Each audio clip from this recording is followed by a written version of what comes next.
My wife is a deceitful. She cheated on me.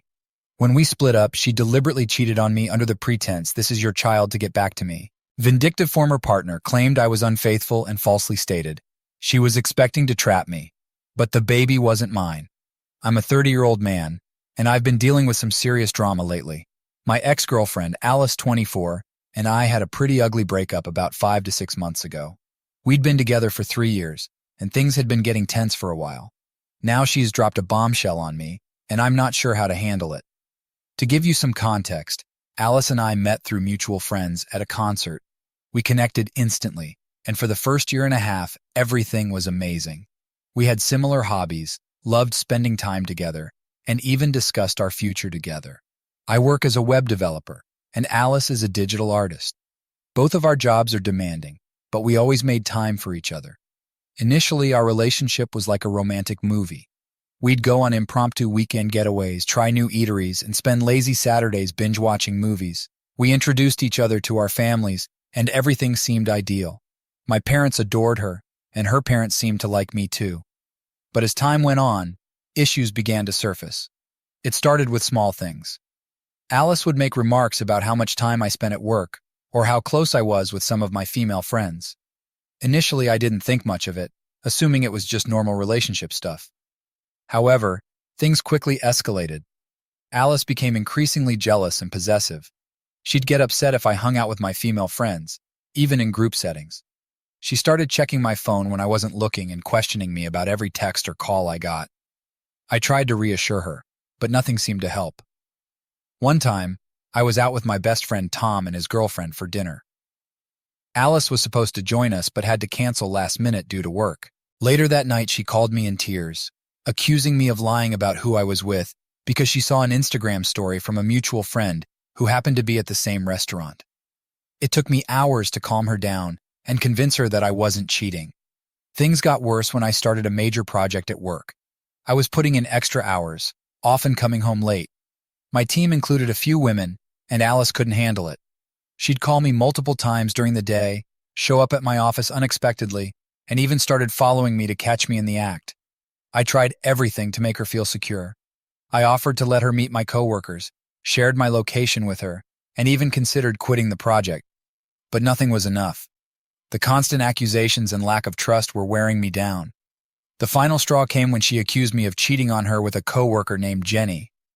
Jenny and I had been working closely on the project, often staying late to meet deadlines. Alice saw some texts between us discussing work and completely lost it. She showed up at my office one evening when Jenny and I were the only ones left working on a presentation.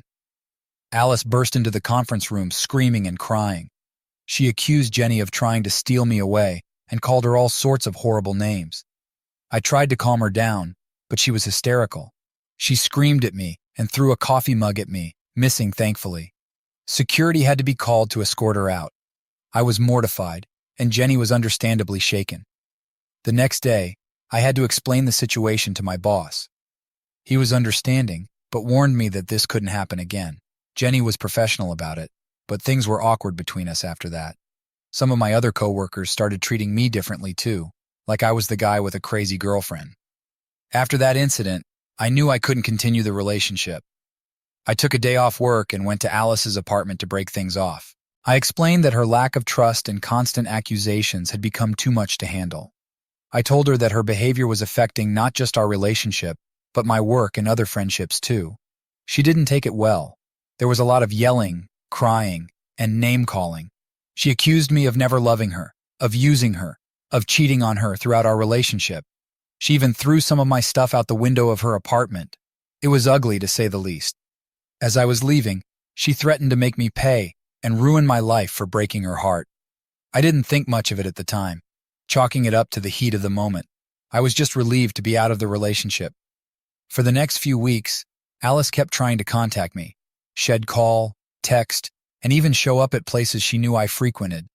Her messages ranged from pleading for another chance to threatening to tell everyone I knew what a cheating scumbag I was. I blocked her number on all social media, and eventually, she seemed to get the message and backed off. I spent the next couple of weeks trying to get my life back on track. I threw myself into work, started going to the gym more, and reconnected with friends I'd neglected during my relationship with Alice. Things were finally starting to feel normal again. That brings us to last week. I was at home on a Saturday evening, enjoying a quiet night in.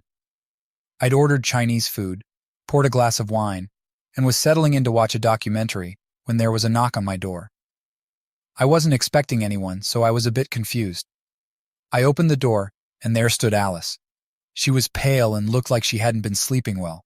Before I could say anything, she blurted out, "I'm pregnant, and it's yours." I was stunned. My first reaction was disbelief. We'd always been careful, and given how our relationship ended, I couldn't help but wonder if this was some kind of trick to get me back. I asked her how far along she was, and she said about 3 months. My mind was racing. 3 months ago, we were still together, but things were already bad between us. I tried to remember the last time we'd been intimate, but everything from that period was a blur of arguments and tension. I invited her in, more out of shock than anything else. We sat in my living room. I asked her how she found out and when she'd taken the test. She said she'd missed her period and took a home test, then went to a doctor to confirm it. I told her I needed some time to process this. I offered her a glass of water and went to the kitchen to clear my head. When I came back, I found her going through my phone, which I'd left on the coffee table. "What the hell are you doing?" I yelled. She jumped, dropping my phone. "I was just checking the time." "No, you were snooping, just like you always do." I had had enough and told her I needed proof before I could even begin to process this information. I asked for a paternity test, which seemed to upset her. She accused me of not trusting her ironic, given our history, and said I should just believe her. "After everything we've been through, you should know I wouldn't lie about this," she said, tears in her eyes. But all I could think about were the countless times she'd accused me of lying and cheating when I'd done nothing wrong. I refused to accept what she was saying without concrete evidence. I told her that given how things ended between us and her past behavior, I couldn't just take her word for it. I said I'd be willing to discuss this further if she could provide medical proof of the pregnancy and agree to a paternity test. Alice got angry. She called me every name in the book, saying I was a coward for not stepping up and taking responsibility. She threatened to tell all our mutual friends and my family that I was abandoning her and my supposed child. Then she stormed off, slamming the door behind her. Since then, I've been a mess. I can't focus at work, I'm not sleeping well, and I feel like I'm constantly on edge. Part of me wonders if I'm being too harsh. What if she really is pregnant? But another part of me can't shake the feeling that this might be a manipulation tactic. I've spent hours researching online about false pregnancy claims and paternity rights. I've thought about reaching out to Alice, but every time I consider it, I remember how toxic our relationship had become and how much happier I've been since the breakup. I haven't told anyone about this yet, not my family, not even my best friend Tom. I'm not sure what to do. Am I the bad guy for not believing her and insisting on proof? Should I have handled this differently? I keep replaying the conversation in my head, wondering if I missed something. She did look different, tired, stressed, but couldn't it just be from the drama of our breakup? And why wait 3 months to tell me? If she really is pregnant, shouldn't she have known sooner? The threat of her telling everyone is weighing on me too. My parents would be devastated if they thought I'd abandoned a pregnant girlfriend, and my friends, I can only imagine what they'd think. I've always prided myself on being a stand-up guy, and the thought of everyone believing I'm some deadbeat dad Toby is killing me. But at the same time, I can't just accept this without question. Alice's past behavior has made it impossible for me to trust her word alone, and bringing a child into the world is a huge responsibility, one that I'm not sure either of us is ready for, especially given the current state of our relationship.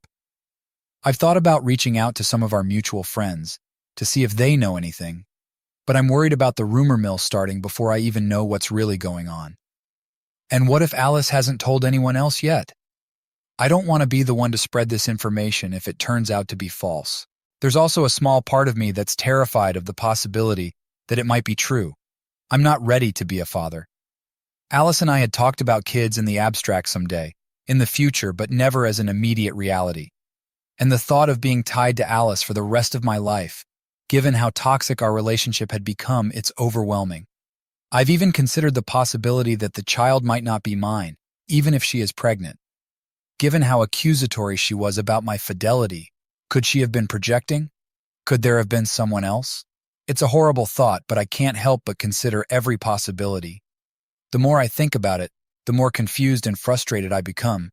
I feel like I'm being forced into a corner with no good options. If I reach out to Alice and try to get more information, am I opening myself up to more manipulation? If I ignore her, am I potentially abandoning my child? I know I need to do something, but I'm paralyzed by indecision. Every option seems fraught with potential pitfalls. I keep hoping that maybe she'll reach out again with more information or agree to my request for proof. But so far, there's been nothing but silence. Part of me wonders if I should just bite the bullet and agree to whatever Alice wants just to keep the peace. But I know that's not the right thing to do.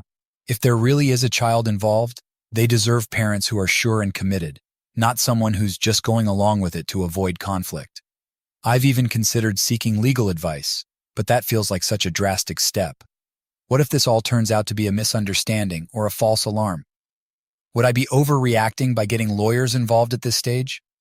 The whole situation has made me reevaluate our entire relationship. Were there signs I missed? Red flags I ignored? I thought I was being a good boyfriend by trying to reassure her and prove my faithfulness. But did I just enable her behavior?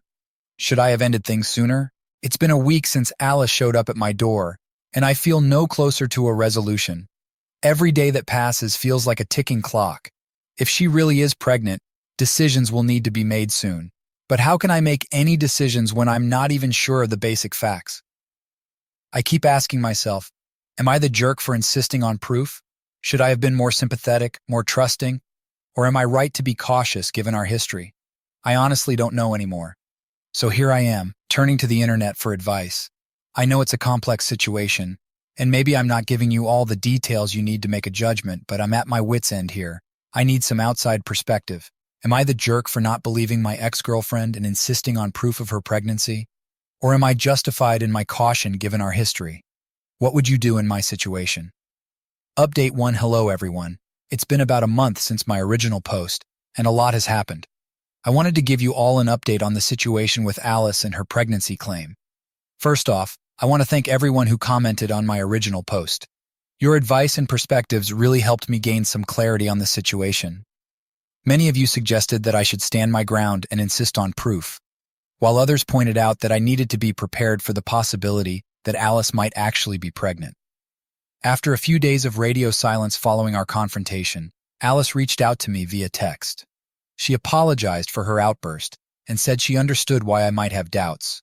She agreed to provide medical proof of the pregnancy and to take a paternity test once it was safe to do so. I was relieved that she seemed to be taking a more rational approach, but I was still wary. We agreed to meet at a local coffee shop to talk things through. I suggested a public place to avoid any potential drama and to keep things civil. When we met, Alice looked different from when she had shown up at my door. She seemed calmer, more collected. She handed me an envelope containing ultrasound images and a doctor's report confirming her pregnancy. According to the documents, she was indeed about 12 weeks pregnant, which aligned with the timeline she had given me earlier. Seeing those ultrasound images, I can't even describe the mix of emotions I felt. This was really happening, or at least it seemed to be. We talked for hours. Alice explained that she had found out about the pregnancy just a week before she came to my place. She said she was scared and didn't know how to tell me, especially given how things had ended between us. She admitted that her approach showing up unannounced and making demands was wrong, and she apologized for it. I listened to her and tried to keep an open mind. I explained my perspective too, how her past behavior had made it difficult for me to trust her words alone, and how shocked and unprepared I felt when she dropped this news on me. We discussed our options. Alice said she wanted to keep the baby, but she understood if I wasn't ready to be a father. She said she wouldn't force me into anything, but she hoped I would be involved in the child's life. I told her I needed time to process everything. The paternity test was still on the table, and she agreed to it. We decided to wait until it was safe to perform the non-invasive prenatal paternity test, which can be done after the 10th week of pregnancy, but decided that the 14th week would be the safest. After our meeting, I felt a bit better about the situation, but I was still overwhelmed. I decided it was time to tell my family and close friends about what was going on. I started with my parents. To say they were shocked would be an understatement. My mom was torn between excitement at the prospect of being a grandmother and concern about the circumstances. My dad was more skeptical, reminding me of how volatile my relationship with Alice had been. They both supported my decision to get a paternity test and urged me to be cautious. Telling my best friend Tom was next. He was surprised but supportive. He offered to be there for me throughout the process, whatever I decided to do. He also suggested I might want to consider talking to a lawyer to understand my rights and responsibilities, just in case. Over the next couple of weeks, Alice and I stayed in touch via text. She kept me updated on her doctor's appointments and how she was feeling. It was strange navigating this new dynamic with someone I had such a complicated history with. Then, about a week ago, things took an unexpected turn. Alice called me sounding panicked. She said she had started bleeding and was on her way to the hospital. Without thinking, I rushed to meet her there. The next few hours were a blur of tests, worried waiting, and intense conversations with doctors. Finally, we got the news. Alice had suffered a miscarriage. The doctor explained that it was unfortunately common in early pregnancies and that it wasn't anyone's fault. I was stunned.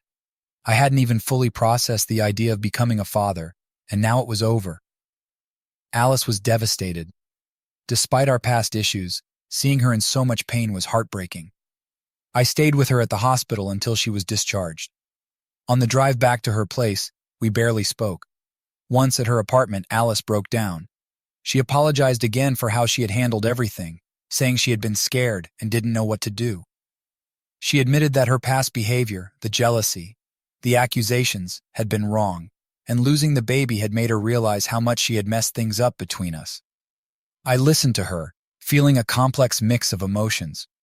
Part of me was sad about the loss of a potential child, even though I had been unsure about becoming a father.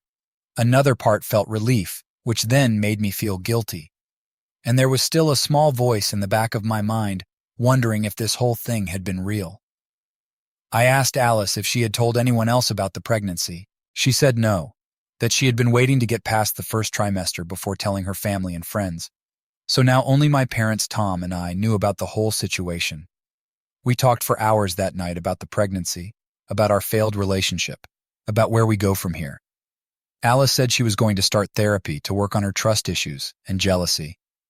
She didn't ask to get back together or try to manipulate the situation, which I appreciated. I told her I needed some time and space to process everything that had happened.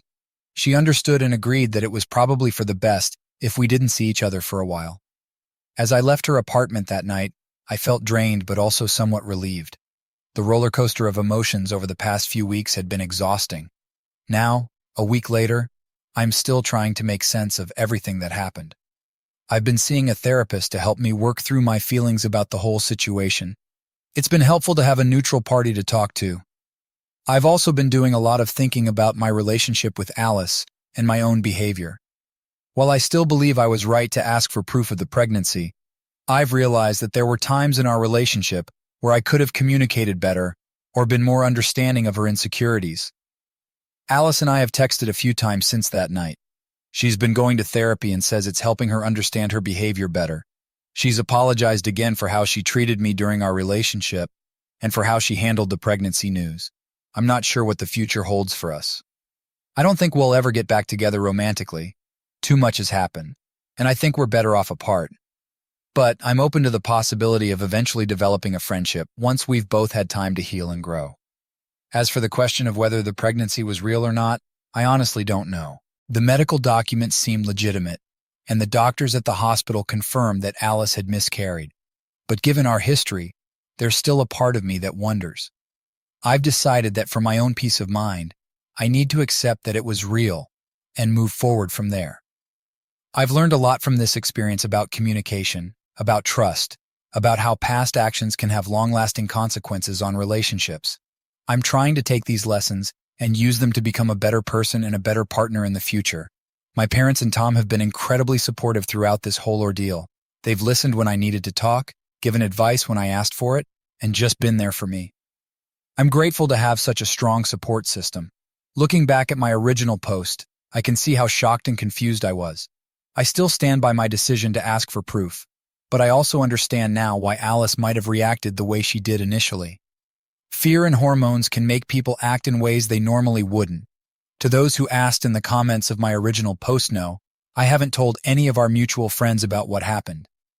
Alice and I agreed that it was a private matter, and spreading the story would only lead to unnecessary drama and gossip. As for work, things have thankfully calmed down. The awkwardness with Jenny and my other coworkers has mostly dissipated. I've thrown myself into my projects, which has been a welcome distraction from everything else going on in my life. I know this update might not be what some of you were expecting. Life rarely follows the neat, clear-cut scenarios we imagine. It's messy and complicated and often leaves us with more questions than answers. I'm still processing everything that's happened, and I expect it will take time before I fully come to terms with it all. But I'm taking it one day at a time, focusing on my own growth and healing. Thank you all again for your advice and support. It really helped me navigate this difficult situation. If anything significant changes, I'll be sure to post another update. For now, I'm just trying to move forward, learn from this experience, and focus on building a better future for myself. Update 2. I really wanted to end my story at the last update. It was a somewhat okay ending, but the world sometimes just doesn't work as it's supposed to. It's been about 3 months since my last update, and I'm still angry from everything that's happened. I thought the situation with Alice couldn't get any more complicated, but I was wrong, so wrong. After the miscarriage, Alice and I had minimal contact. We texted occasionally, mostly her updating me on her therapy progress, and me politely responding. I was still processing everything and trying to move on with my life. Work was going well. I'd thrown myself into a new project, and it was a welcome distraction. Things with my coworkers, including Jenny, had pretty much returned to normal. I was even starting to consider dating again, though I hadn't actually gone on any dates yet. Then about 3 weeks ago, I got a call from a number I didn't recognize. When I answered, a man's voice asked if I was me. When I confirmed, he introduced himself as Sam and said we needed to talk about Alice. My stomach dropped.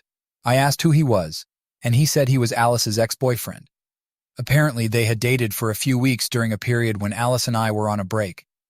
I remembered that break-it was after a particularly bad fight, and we'd spent about 3 months apart. Sam said he had recently found out about the pregnancy and miscarriage from Alice, and had some information he thought I should know. We agreed to meet at a local bar the next evening. I spent the next 24 hours in a state of anxiety, my mind racing with possibilities. Part of me didn't want to go, didn't want to know whatever it was Sam had to tell me, but I knew I had to face this. When I met Sam at the bar, I was surprised by how normal he seemed. He was about my age, seemed like a decent guy. He bought us both a beer and got straight to the point. "Alice lied to you," he said. "The baby wasn't yours. It was mine." I felt like I'd been punched in the gut. Sam went on to explain that he and Alice had continued seeing each other on and off, even after she and I got back together. The last time they'd been together was about a week before Alice and I broke up for good. Sam showed me text messages between him and Alice dating back months. In them, Alice talked about how unhappy she was with me, how she was only staying because she was afraid of being alone. There were messages from the time she found out she was pregnant, panicking about what to do. As I scrolled through the messages, feeling sicker by the minute, I came across one that made me extremely angry. It was from Alice to Sam, dated just a few days before she showed up at my door claiming to be pregnant with my child. "I have a plan," the message read. "I'm going to tell me the baby is his. He makes good money, and he's always wanted kids. He'll take care of us." I couldn't believe what I was reading. Not only had she cheated on me, but she had deliberately tried to trap me into raising another man's child. Sam felt guilty after the miscarriage and felt I had a right to know the truth. I thanked Sam for telling me, though a part of me wished I could go back to not knowing. We finished our beers in silence, both lost in our own thoughts. Before he left, Sam apologized for his part in the whole mess. I couldn't bring myself to hate or blame him since I appreciated the gesture of him telling me everything. After Sam left, I sat at the bar for a long time, trying to process what I had just learned. The bartender must have sensed something was wrong because he gave me the next beer on the house. I went home that night feeling numb. I couldn't sleep, couldn't eat. The next day, I called in sick to work.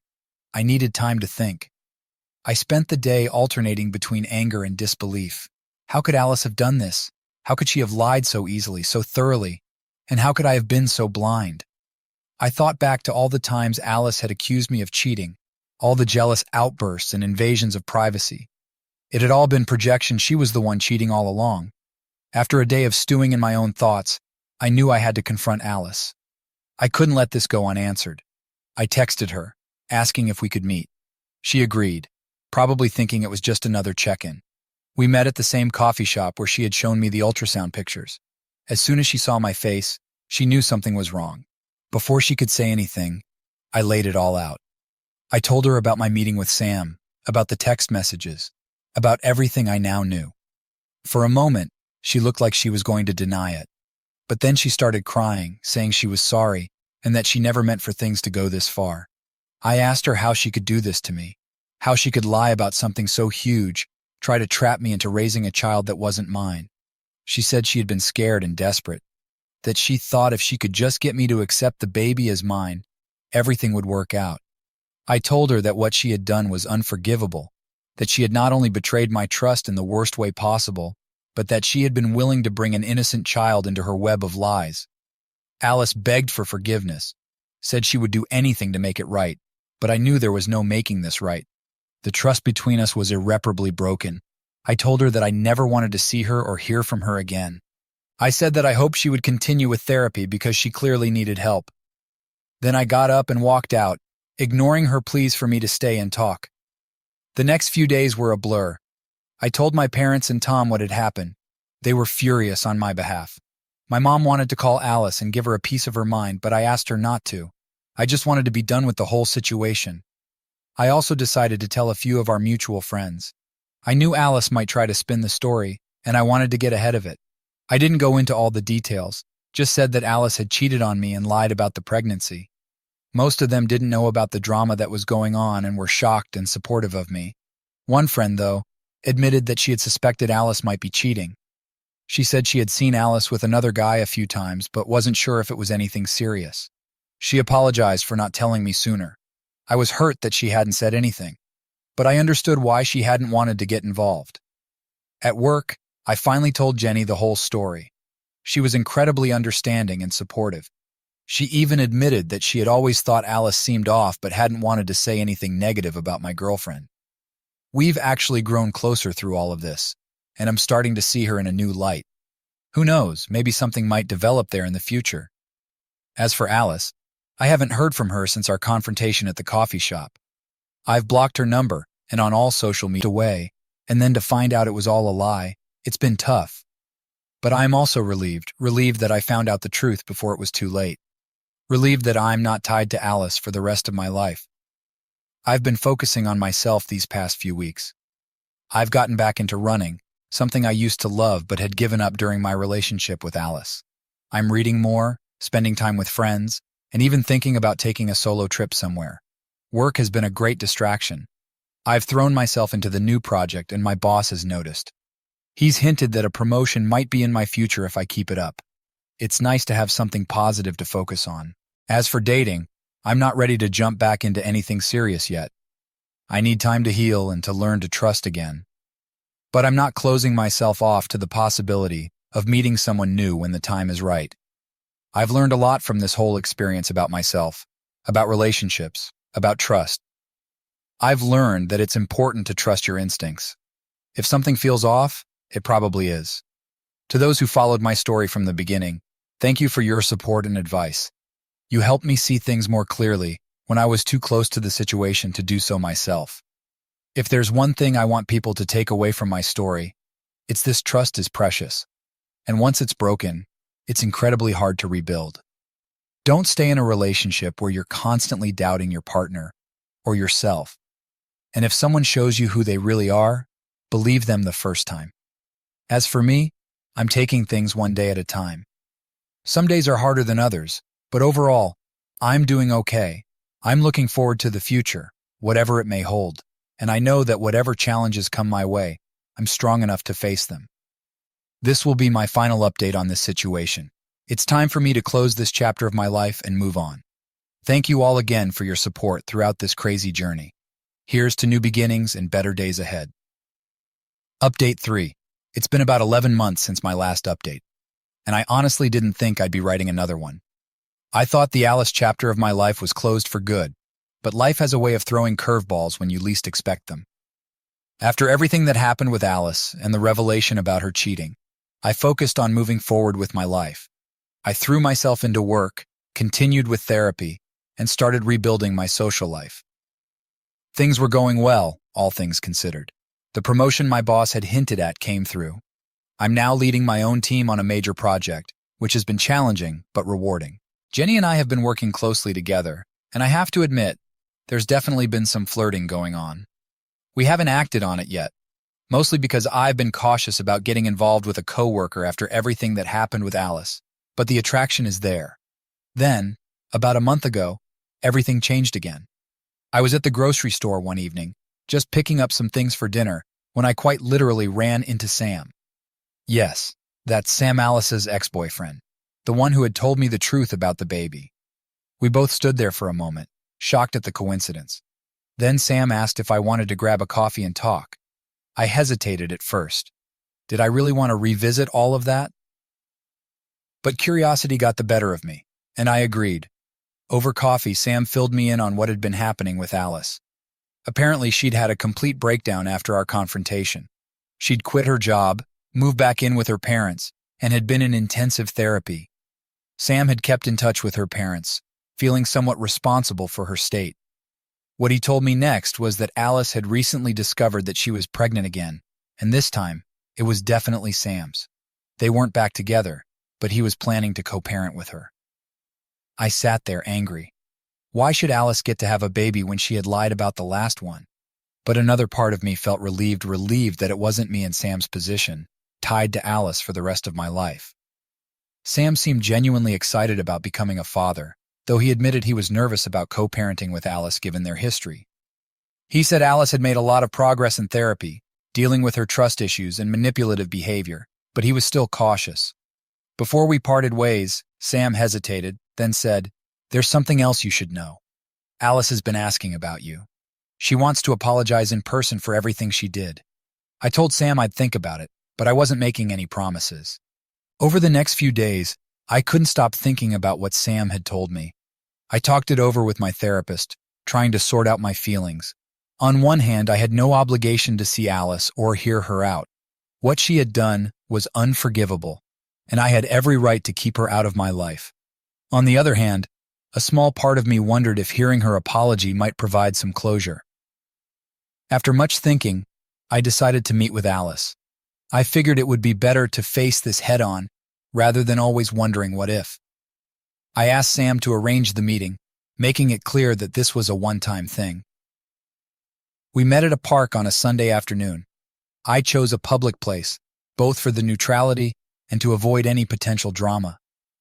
When I saw Alice approaching, I was struck by how different she looked. She seemed smaller somehow, less confident. Alice sat down on the bench next to me, keeping a respectful distance. For a moment, neither of us spoke. Then she took a deep breath and began. "I know nothing I say can undo what I did," she started.